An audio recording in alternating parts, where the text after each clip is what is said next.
Okay, so I did have a couple of announcements. So one announcement, I mentioned it in the review session, and I'll mention it again here to you, had to do with something I started to talk about in class about blood thinners that I didn't finish. I told you guys there were two kinds of blood thinners, and one kind of blood thinner is the blood thinner that is what aspirin does. Warfarin, sorry. The warfarin's the one I talked about. So warfarin was the one that inhibited the action of vitamin K, and vitamin K was necessary for the carboxylation of prothrombin. Aspirin turns out also to be what some people describe as a blood thinner, and I didn't get a chance to tell you that. So I'm going to tell you that because I think that that's worthwhile knowing for the exam, and that doesn't mean I've put a question on or anything, but I just want to make sure I'm comprehensive in terms of everything I've talked about. So how is how is aspirin a blood thinner? Well, aspirin, you may remember, inhibits the cyclooxygenases that produce the prostaglandins from arachidonic acid. So arachidonic acid is converted into prostaglandins by cyclooxygenases, and cyclooxygenases are inhibited by aspirin. Okay. Well, why is that important? Well, it turns out that prostaglandins are precursors of another molecule called thromboxanes. Thromboxanes, Thromboxanes. Okay. Thromboxanes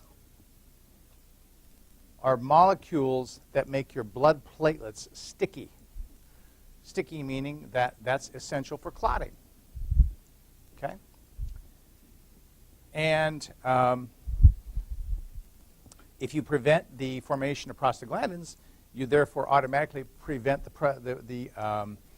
formation of thromboxanes and therefore reduce the stickiness of blood platelets. So that's the connection for all that. I'm going to make another call here. Okay, so that's one announcement.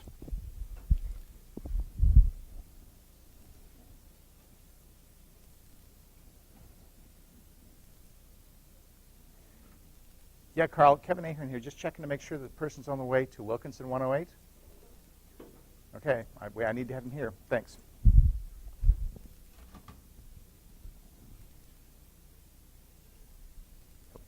Okay. The other announcement was I had two people yesterday who clearly are Googling the class web page. Okay, and I know they're Googling because they are asking questions about things that are on the wrong class web page. So if you Google the class web page, you're going to get my old web pages. Don't do that. Bookmark the page I gave you so that you don't have confusion. I don't want, for example, people thinking that the exam is Friday when the exam is tomorrow, right? So don't Google the web page. You're going to find a whole bunch of old web pages that I have out there that are available for people to look at, okay? And if you get those, you're going to get the wrong thing. So make sure you bookmark the page that's here. If you go in and you Google, you're playing chances that you might be getting the wrong thing, okay? Make sure that you're doing that. All right, well, that said, I want to turn our attention to translation. Without figures, that's going to be a challenge, but I know how to talk, I guess, without figures. Translation is the process whereby we make proteins, and it is the third part of what we refer to as the central dogma. I haven't used that term so far, so I want to give you that term. The central dogma relates to the relationship between DNA, RNA, and protein. That's what the central dogma does. It relates to the interrelationship between DNA, RNA, and protein. And the central dogma is very simple. It says DNA codes for RNA, RNA codes for protein. Now, with the DNA coding for RNA, it's quite simple because we simply use the base pairing rules to make RNA from one of the strands of DNA. Okay, so that's pretty straightforward. To go from RNA to protein, however, we have to have something that converts the sequence of nucleotides to the sequence of amino acids. Well, we know, of course, that that's done by using information in the genetic code. Okay, so the genetic code enables us to convert RNA sequence into amino acid sequence. I hope you remember from what I talked about with respect to proteins that the protein's function and structure is totally dependent upon the sequence of amino acids. So something that says this is the proper sequence for amino acids is pretty critical, okay, for the cell being able to make all of the proteins that it needs to make. Very critical thing, okay? All right, so what is the genetic code? Well, the genetic code is a set of 3 nucleotide sequence. Hi, how you doing? Hopefully you can get me in here quickly. A 3 nucleotide sequence called a codon. So 3 nucleotide sequence called a codon. Each codon specifies 1 amino acid. Oh, excellent. Thank you. So since the issue wasn't until like in the afternoon on Friday, it hasn't been able to get looked at yet. So someone is going to come down here tomorrow. Okay, I'm not going to chew on you about it, but I will chew on whoever was responsible at the other end, because they should have let me know that this wasn't fixed. Otherwise, you know, you saw how dependent I was on the stuff, right? That's fine. It's not your fault. Thank you much. Okay. If I can find my stuff, there we go. And go back to our, there we go. Okay.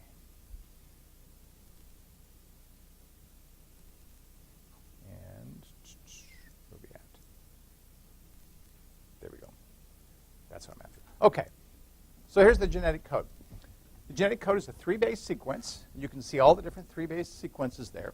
It's read from 5' to 3'. And it's read from the messenger RNA. It's read from the messenger RNA. Now, I say that because that's what a codon is. An anticodon is a complementary sequence that's found in the tRNA. Okay? It's found in the tRNA. So for right now, we're going to focus our attention on the codons. The codons have an interesting arrangement. So you can see, for example, U, and then U corresponds to phenylalanine. UUC corresponds to phenylalanine. Okay? When we look at these, we see that these aren't just randomly assigned, but that there actually is a pattern to them. Look at leucine. CUU, CUC, CUA, CUG. If you have CUX, it doesn't matter what the X is, you've got leucine. You also see UUG, UUA, both code for leucine as well. Okay? These are both purines. So there's some logical organization to this. And you might say, well, why do you have more than one codon for any amino acid? And the answer is there's 64 possible codons, but there's only 20 amino acids. So you got room for plenty of amino acids, and that's why there is what we call redundancy in the code. Redundancy in the code means that there's more than one codon for each amino acid. Now, not every amino acid has more than one. I should clarify that, okay? So there's a couple like tryptophan, which is only specified by UGG, or methionine, which is only specified by AUG. Where's AUG?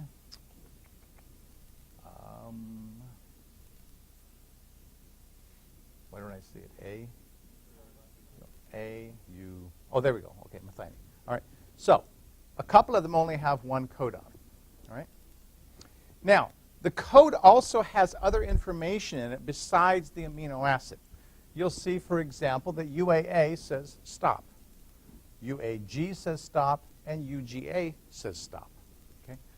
Those 3 codons don't specify any amino acid, In fact, when the ribosome, which is doing the translation, hits one of those, it knows it has reached the end of a protein, and it stops synthesizing the protein at that point.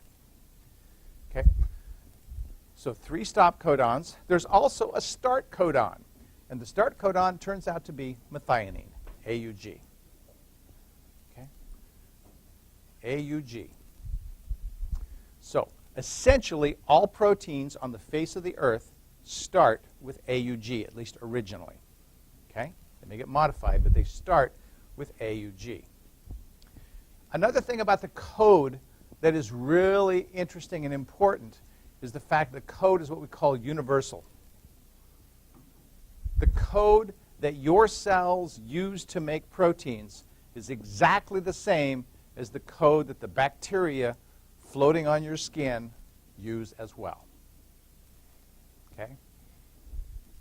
There are some very, very minor exceptions, usually modifying one nucleotide or something, that some organisms have, but that's very, very rare.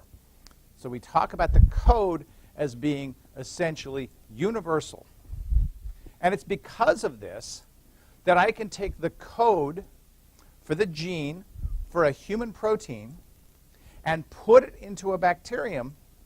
And if I set it up with the right promoter so that I make messenger RNA, that bacterium will make that human protein. Okay? That's actually the root of what people refer to as biotechnology. When you hear about biotechnology, one of the things we're doing is we're using cells of other organisms to make useful products. Okay? So that is what is up with the code. Now, remember that the code is specified in the sequence of the messenger RNA. Questions about that? Okay. Okay. This is the overall process of synthesis of a protein. Okay? For the most part, we think about it from chain initiation to elongation to termination. Does that sound familiar? It sounds like transcription, right? So we have initiation, elongation, termination, and in the middle we repeat this many times, all right? Just like we do in transcription, okay? The difference being here, of course, that we're making protein. But there's also one additional step, amino acid activation. And that's something we need to talk about. What is amino acid activation, and why is that important? Okay? Amino acid activation is important because that's how the amino acid that's used in translation gets covalently linked to the transfer RNA that it's associated with. That's what activation is. So it's a covalent bond between the amino acid and the proper transfer RNA. If I put the amino acid on the wrong transfer RNA, then I'm going to get the wrong amino acid into the protein, and that's bad too. I don't want that. It'd be the equivalent of a mutation. All right. Now, let's start actually with that activation. Okay. If we look at a let me pull up a transfer RNA. If we look at a transfer RNA, okay. Okay, oh, that's not the best.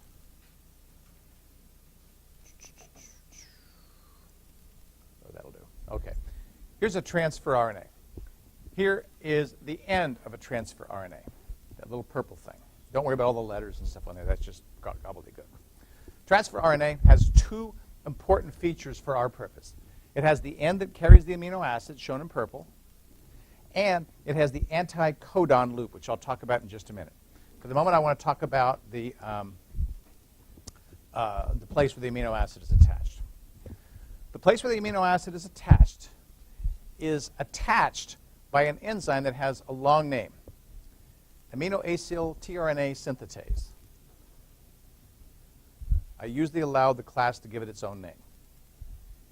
You can call it whatever you would, well, as long as we all agree on a name. A simpler name than amino acyl tRNA synthetase. What would you like to call the enzyme this year? I do this for the TA, so the TA gets this thing and she wonders every time she reads it, right? What's that? Amino acyl tRNA synthetase. Nobody has any exciting names they want to use? Billy. Okay. Other names? Is it going to be Billy? Okay. This enzyme attaches a tRNA to its amino acid. Okay? That's what it is, and that's what it does. And the reason it's important is the amino acid has to get attached to the transfer RNA, so the transfer RNA can carry it to the ribosome for translation. Okay? So this step is really critical. I'm hearing Billy. Is it Billy? What's that? You can call it whatever the class votes on. I'm willing to let you call it. But we have to agree on what that's going to be, so at least I know what the answer key should say, right? You want to call it amino acyl tRNA synthetase? I thought not. All right. So if I don't hear anything besides Billy or tRNA enzyme, is that what you said? Okay, so we have two candidates, tRNA enzyme and Billy. Any others? Who wants Billy? Who wants tRNA enzyme? I think tRNA enzyme gets it. Okay. I would have gone for Billy. It's easy to remember. But, okay. Now, what does tRNA enzyme do? I said it puts that amino acid onto the end of the tRNA, but then I also said it wasn't random how it did that, right? What does it have to know? It has to know what is the right tRNA to put it onto, because there are a bunch of different tRNAs. And how do the tRNAs differ from each other? They differ in the anti-codon loop, this little stretch down at the bottom. This is where they differ from each other. The anti-codon loop has a 3-base sequence that is complementary to the codon of messenger RNAs. So if I'm going to put the right amino acid into a growing polypeptide chain, I've got to put the right amino acid on the codon that has the right anticodon, on the tRNA that has the right anticodon. If I put the amino acid onto a tRNA that has the wrong anticodon, then I'm going to get the wrong amino acid into my protein during translation. So this enzyme, the tRNA enzyme, has to recognize this end, and it has to read this end, because that's how it knows which tRNA it's putting the amino acid onto. Okay? Everybody with me? Yes? Don't worry about the numbers. They actually vary a little bit from one to another. Don't worry about that. Okay? Now, tRNA enzyme sounds like it does all kinds of magic, but it turns out there are 20 tRNA enzymes. And that number 20 should ring a bell in your head, because there are 20 amino acids, and that means there's one tRNA enzyme for each amino acid. Since I showed you that some amino acids have more than one codon, that means that some amino acids have more than one anticodon, and the tRNA enzyme has to be able to recognize multiple ones of these in order to put the amino acid onto the right ones. Now, it turns out that it's simpler than we don't have every possible combination down here in the anticodon. I'll show you a trick that the cell uses to make this happen. Okay? Before I do that, though, I want to make sure there are any questions at this point before I go forwards.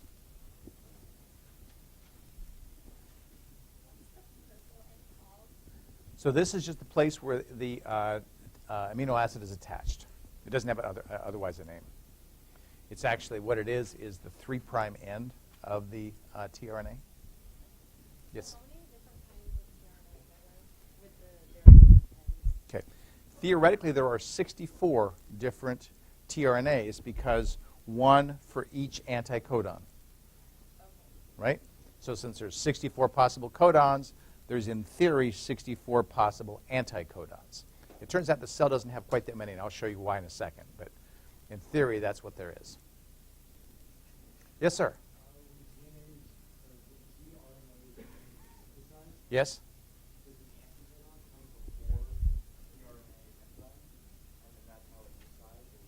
Okay. So this guy is made as one strand.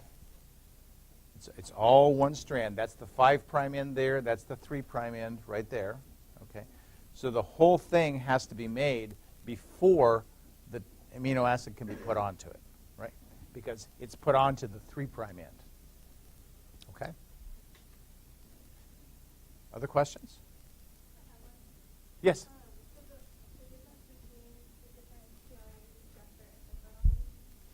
So her question is, the difference between the tRNAs is only in the anticodon loop, and the answer is, for our purposes, yes. There are some small differences, but they're way more specific than we need to worry about. Okay? All right. Now, I said that there aren't 64 different tRNAs in cells because cells use a kind of a cool trick. And you can kind of figure that out from the genetic code. Look at leucine. I said CUX was enough to specify leucine because there was no other thing that had CU anything that corresponded to leucine. It means that the third position, and if we look, it's not just leucine, if we look at threonine, ACU, ACC, ACA, ACG. The third position is the least important position of the codon.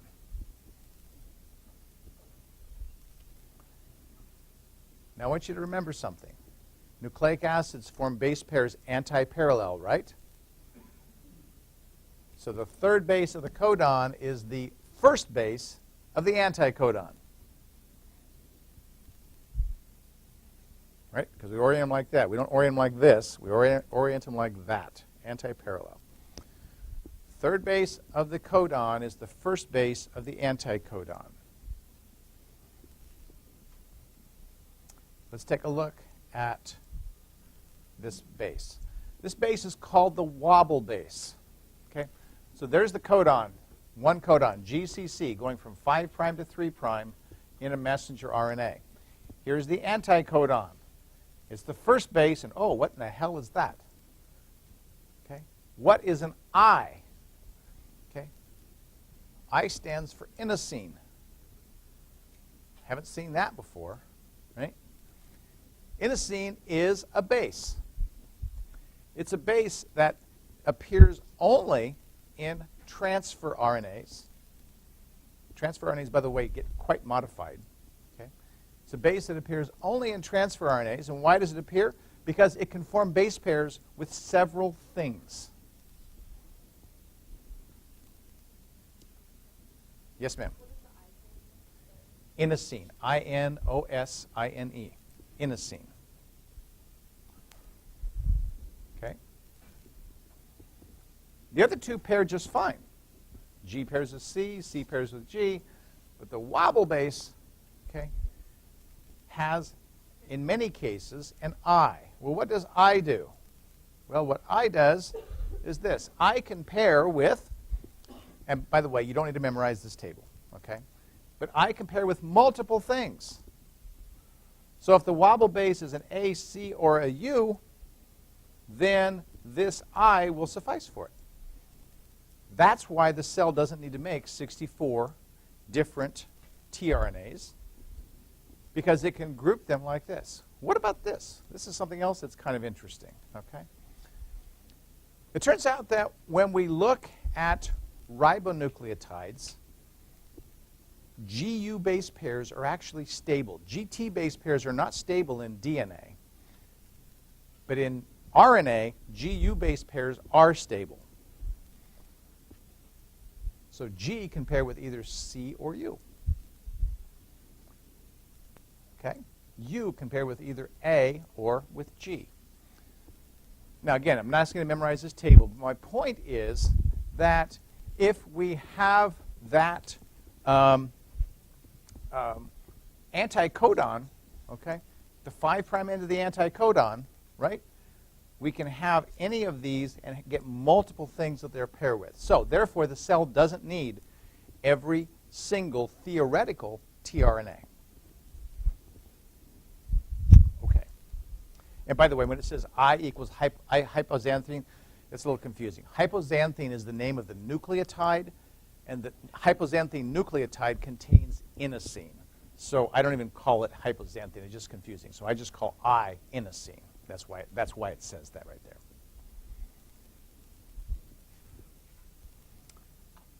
Okay. All right, so now let's start talking about the process of translation. And I'm going to start talking about prokaryotes. Like I talked about transcription and DNA replication, I'm going to focus mostly on prokaryotes, and I will tell you where there are some slight differences in eukaryotes. Okay? For the most part, the overall process is very similar between the two. But there's one thing that's distinctively different in prokaryotes that does not occur in eukaryotes. And that's something called formylation. Okay? Remember that the first nucleotide, the first amino acid that goes into a protein is methionine. And it turns out that the very first methionine that goes into a protein in bacteria is a modified form of methionine. That modification is putting on a formyl group. That's the formyl group right there. Okay? That happens only for the first methionine. All the other methionines that appear in the protein are not formulated, only the very first one. Why does that happen? Well, it turns out that the very first methionine is chemically unstable in the ribosome. It's chemically unstable in the ribosome, and this protects its instability. You might say, well, why don't eukaryotes do it? It turns out the eukaryotic ribosome is slightly differently organized, and it's not chemically unstable. Okay? So formylation occurs on methionine. Look where the formylation happens. It happens after the amino acid has been activated. When I write it as met-tRNA, that means I've got a methionine that's linked to a tRNA. And which tRNA is it linked to? The one that says formylmethionine. That results in the production of this guy here. So the tRNA itself is called formylmethionine. That's where the format refers to. That modified tRNA identifies the first methionine. It's a very good question. So Mariah wants to know, how does the cell know it's this very first one, right? It turns out somebody over here asked if there were differences in the tRNAs besides the anticodon. And it turns out that there are other sequence differences in the formylmethionine that allows the cell to know that's the one. Very good question. Okay. Everybody's thinking about the exam. I can see this. Okay. Oh, by the way, I'll point something. I'm just going to point it out here. You don't need to memorize it yet or know it yet, but this enzyme uses an important vitamin, actually, called folate. This is why one of the reasons you have to have folate in your diet. The THF stands for tetrahydrofolate, and that's an important consideration.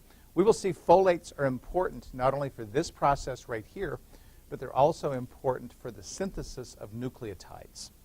So folates are very, very important molecules for those processes. Yes, sir? You said this process only occurs in prokaryotic? This process only occurs in prokaryotic cells. So why do we need to have folate for example? Well, these guys have to have folate for that purpose. We have to have it for the synthesis of nucleotides. Yeah, I'm sorry. I should have been clear on that. Yeah, sorry. Good thinking there.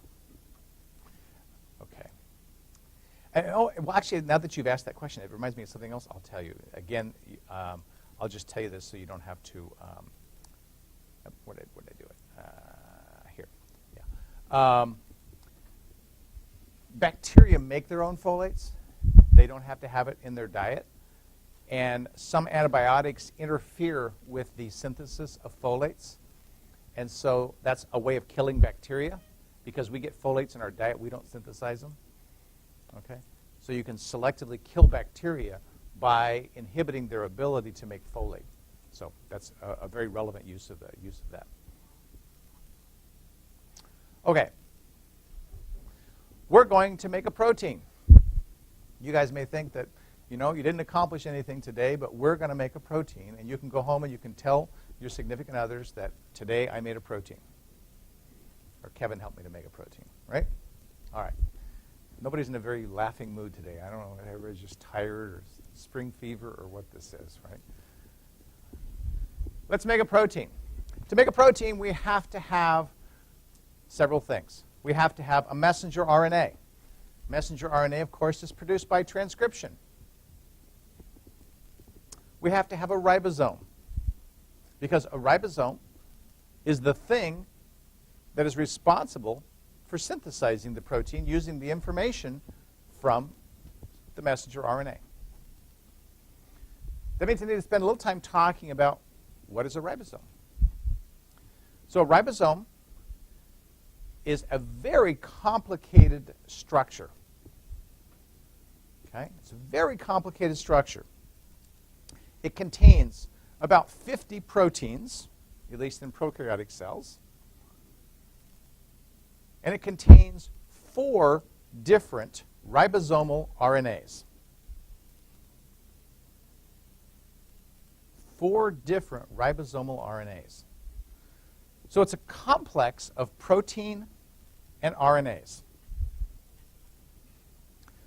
The ribosome is divided into 2 sets of what we call subunits. One called a large subunit, one called a small subunit.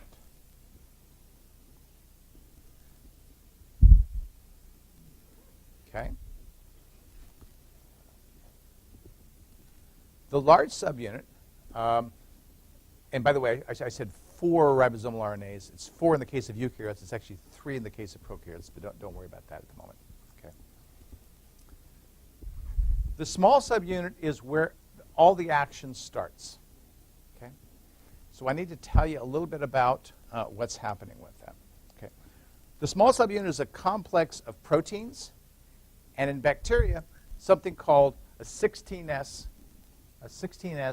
ribosomal RNA. 16S. What's S? Well, S turns out to be a measure of size. It's a measure of size. Something with a small S value is small. Something with a large S value is large. And what will confuse you is they're not additive. We'll see that in a second. Okay? The small subunit is called the 30S subunit. And it contains the 16S ribosomal RNA. I'm going to repeat that. The small subunit is called the 30S subunit, and it contains the 16S ribosomal RNA. Now, those are 2 useful and important pieces of information, as we will see in a minute. I like to think of the 30S subunit as a small ball.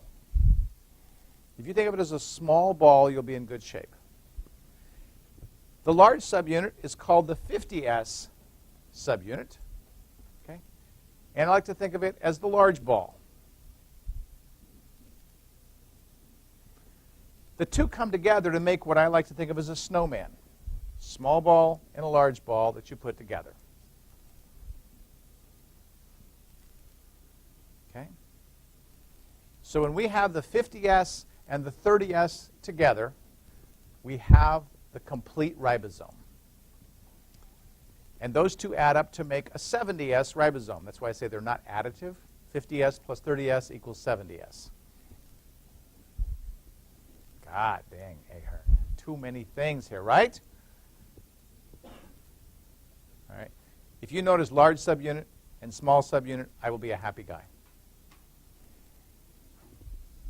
You do need to know we've got a 16S ribosomal RNA. Yes? Yes. Is there a ribosomal RNA in the 50S subunit? There are 2. Okay? There's something called the 23S and another one called the 5S. Those are both in the large subunit.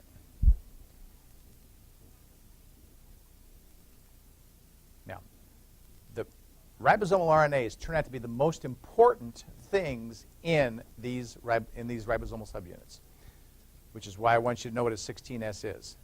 It's why I'm going to want you to know what a 23S is. Okay?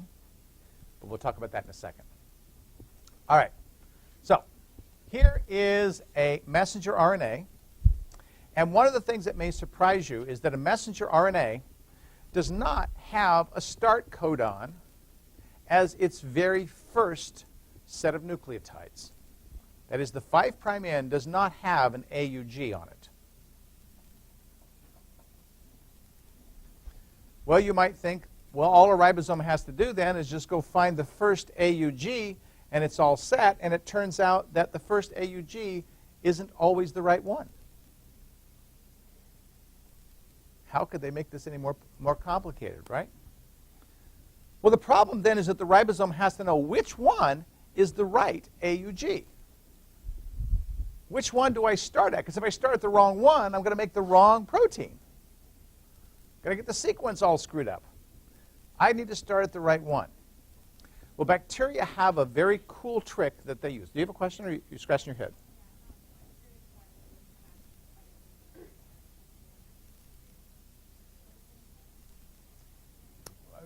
Repeat the question.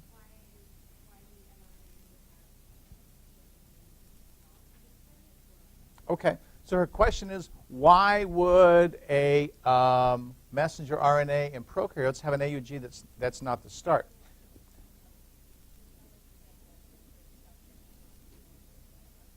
Okay, so it's a very good question, actually. Okay, the answer to the question, there's two answers to the question. Okay, I guess there's one good answer to the question. The good answer to the question is that prokaryotic cells have multiple genes on a single messenger RNA. And so each gene is going to have its own start.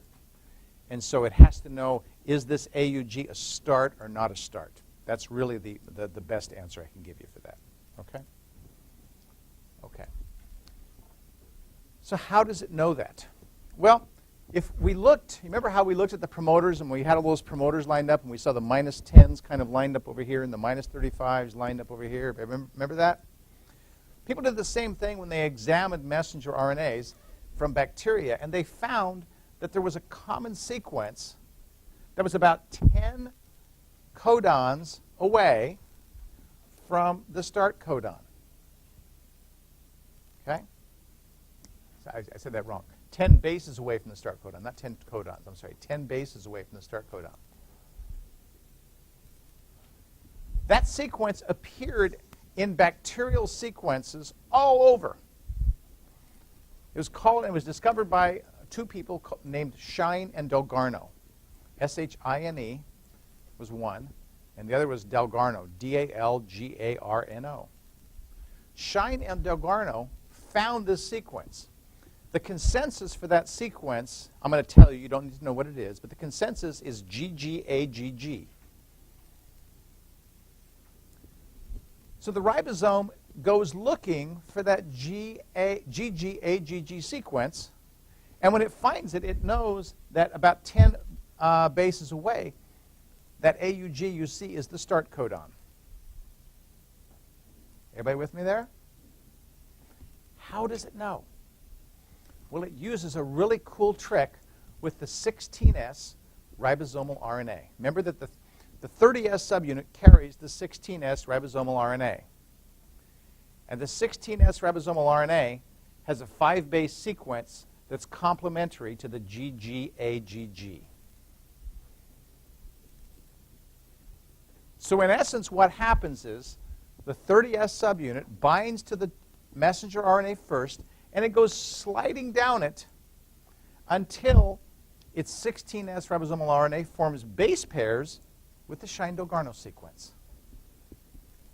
And when it does that, the messenger RNA is positioned exactly where it needs to be.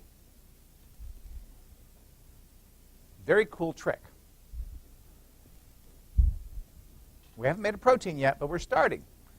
we have put the small subunit onto the messenger RNA. And we've not only put it on the messenger RNA, but we have put it in exactly the right place thanks to the Shine-Dogarno sequence. Yes, Maria?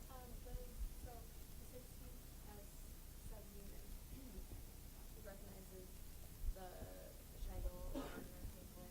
Yep. Does it bind to it? It does. It binds to it, yes. And then it slices down to the AUG? So you could think of this of the 16S being right there. It's just holding it right there in place. So the AUG is where it needs to be. We'll talk about that in a second. Okay? All right. Now there's one thing I'm going to keep simple for you. There are, in the process of translation, a whole bunch of proteins called various factors. There are initiation factors that help with the process of initiation. There are elongation factors that help with the process of elongation. And there are termination factors that help with the process of termination. Okay? I'm not going to tell you, at least in the case of the initiation factors and the termination factors, what each one does. I will tell you that there are 3 initiation factors. And these 3 initiation factors help in the assembly of this complex. They help in the assembly of the complex. All right. Now, notice that something else has happened in the process of making this complex. I've put this guy with the Shine-Dogarno. I've positioned it properly. But look at what's happening right here. What is this? This is a transfer RNA with an anticodon that is complementary to the AUG. And there's the amino acid it's carrying. 4-methionine. Everybody's positioned. We're getting ready to start the process. Okay? The next thing that happens, okay? The next thing that happens is the large subunit gets loaded onto this thing. And so if we were to try to draw this, imagine this cord is the messenger RNA. I have the large subunit, and I've got the little tiny subunit up here. The messenger RNA is squeezed in between them. Everybody got that? Or if I do it for camera, I guess it'd be more like this. So you'd have a large subunit, and you have a little subunit up here. Okay? So that's what that's going to look like at the end of this process. At this point, we have finished the process of initiation. Everybody's ready to go. We're ready to start making protein. We've got the transfer RNA in the right place. We've got the 4-methionine in there, right? And one other thing, one other nomenclature I need to give you. Notice that this thing says an A right there. You see this little egg-shaped thing, and this egg-shaped thing, and this egg-shaped thing? These 3 egg-shaped things are chambers in the ribosome. They're chambers. They have names. The one on your right is called the A site. The one in the middle is called the P site. And the one on the left is called the E site. E stands for exit. Yes, sir? Between the two. They're between the two. Okay, his question was, are the A site, P site, E site on the 30 or the 50? And I said they're really between the two. Okay? It's kind of hard to draw this between the two as it is, but that's how they're oriented. Okay. Yeah, so A site on the right, P site in the middle, E site on the left. So it's APE going from right to left. All right. Now, before I go to the actual making of a protein, I want to orient ourselves. Here's the messenger RNA. Here's the 5' end of the messenger RNA. And here's the 3' of the messenger RNA. During the process of translation, this ribosome is going to move in the 5' to 3' direction. And it's going to move one codon at a time.